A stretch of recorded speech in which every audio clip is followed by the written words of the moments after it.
Is it really a wrap for 24 and 25 by extension for fans around the world that want some competitive racing?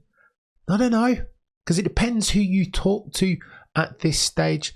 Now, most of you will know that testing is a data dive. All you need to do as an F1 team is complete as many laps as possible, because by virtue of the number of laps that you complete, you understand more about your new design philosophy, more about the car. You need information. This isn't quali. Ergo, there were no definitive conclusions to draw, but there are takeaways. Now, depending on who you talk to, you will get different things. If you talk to Brake, legend of the content creation space, former performance engineer of Max Verstappen, he will tell you to hold your horses.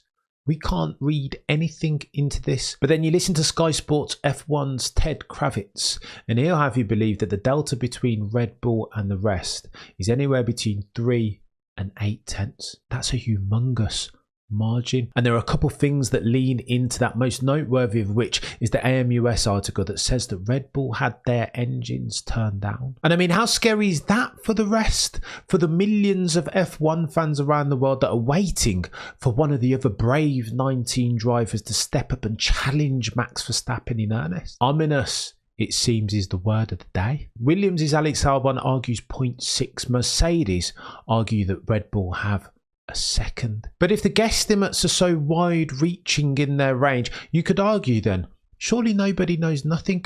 But again, per the aforementioned variables, forecasting forward is difficult. You've got to account for track temps, ambient temperatures, different fuel loads, different sim programs, different drivers, different cars.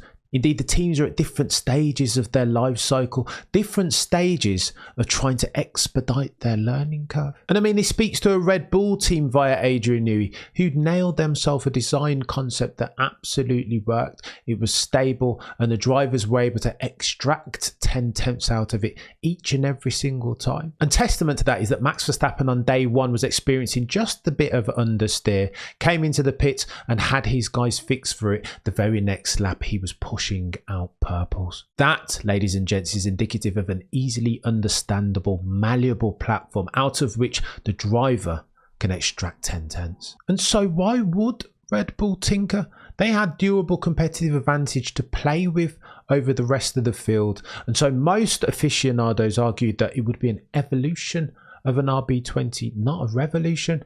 Oh, you know nothing, Jon Snow, because that fellow Adrian Newey is one to keep optimizing, and that's what they've done with this car. You guys can see the gun barrels towards the rear upward portion of the car. Indeed, as many people have argued, they've pinched and borrowed ideas from the failed Mercedes design philosophy of 2022. That's brave and genius if it works, as it clearly looks like it has. I will say it again for the avoidance of doubt, that the one thing you can't leverage at Adrian Newey as far as accusations is technical arrogance. He leaves that to the guys and girls over at Brackley and Brixworth. But it's worth noting for the avoidance of doubt, when we're talking about 3 tenths to 8 tenths as the advantage that Red Bull have in hand, we're not just talking about Red Bull, are we?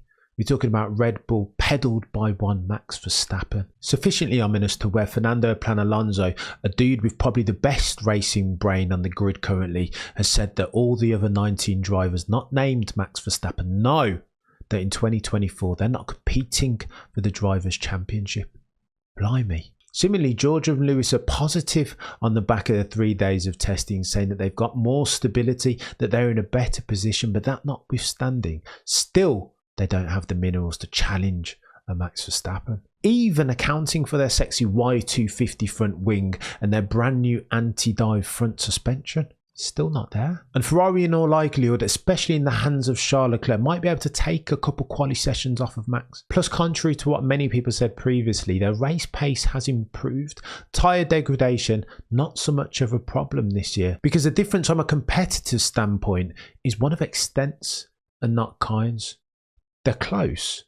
There's no cigar. And that's not to say consensus hasn't been wrong historically. You guys remember 21, when Mercedes in testing looked like they had a dog. And of course, Mercedes had rectified for that as at the time of the first race that year. In qualifying simulation terms, F1.com has Red Bull as being 0.22 seconds down the road from Ferrari.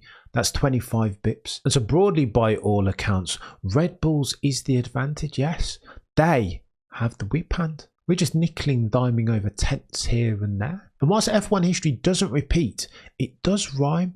And I'm reminded of Ferrari circa 02-03, say, with one Michael Schumacher behind the wheel. And if that then is anything to go by, dominance is an understatement. This is a dynasty that we're looking at.